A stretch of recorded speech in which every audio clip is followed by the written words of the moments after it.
বঙ্গোপসাগরে ওঠা ঘূর্ণিঝড় যেন আঘাত হানল সানরাইজার্স হায়দ্রাবাদ শিবিরে। ঝড়ের ভূমিকায় কলকাতার বোলাররা নিমিষেই লণ্ডভণ্ড করে দিল এসআরএইচ শিবিরকে। ছোট্ট লক্ষ্যটাও কেকেআর তাড়া করল ঝড়ের গতিতে। যে দলটা গোটা আসরে রান বন্যা বইয়েছে, আইপিএল ইতিহাসের দলীয় সর্বোচ্চ ইনিংসটি উপহার দিয়েছে, তারা ফাইনালে এসে আরও একটা রেকর্ড গড়েছে। আইপিএলের ইতিহাসে এটাই লো স্কোরের ফাইনাল। ওপেনিং জুটি ব্যর্থ তো সানরাইজার্স ব্যর্থ, তা আরও একবার প্রমাণ হলো। অভিষেক শর্মা বিদায় নিলেন প্রথম ওভারেই। ফর্মে ফেরা অজি পেসার স্টার্ক দেখালেন ঝলক, 2 রানে প্যাভিলিয়নের পথ দেখান।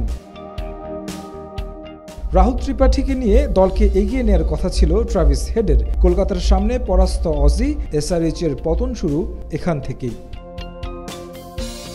শেষ ভরসা ছিলেন ক্লাসেন। হর্ষিত রানার ভেলকিতে ফিরেছেন 16 করে। দলীয় রানটা তখন 100 পার হবে কিনা সেটা নিয়েই সন্দেহ তৈরি হয়েছিল।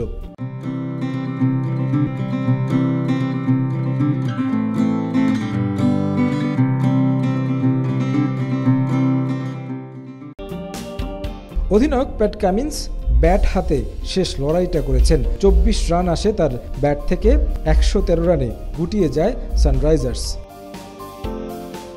মিরাকেল কিছু না হলে ম্যাচটা হেসে খেলে জিতবে কলকাতা নাইট রাইডার্স, হয়েছেও সেটা।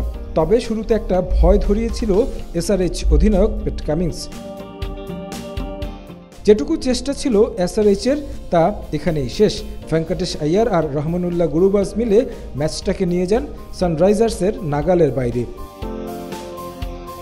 দারুণ খেলা রহমানুল্লাহ গুরুবাজ ম্যাচটা শেষ করে আসতে পারেননি। এরপর 2 আইয়ার মিলে উৎসবের উপলক্ষটা এনে দেন। জয় নিশ্চিত হয় কলকাতার। আমার পেছনেই দেখা যাচ্ছে সেই মঞ্চটা যেখানে কিছুক্ষণ আগে কলকাতা তৃতীয় শিরোপা নিয়ে উদযাপন করেছেন। কেকেআরের এই শিরোপা উদযাপনের মধ্য দিয়ে 2 মাসের আইপিএল উৎসব শেষ হলো। তবে ভক্তরা আক্ষেপ করতে পারেন, কারণ ম্যাচটা অর্থাৎ ফাইনালটা হয়নি সেভাবে ফাইনালের মতো। একপেশে ম্যাচে ক্রিকেটটা উপভোগের খুব বেশি সুযোগ হয়নি তাদের। চেন্নাইয়ের এমএ চিদাম্বরম স্টেডিয়াম থেকে তারেক হাসান শিমুল, সময় সংবাদ, ভারত।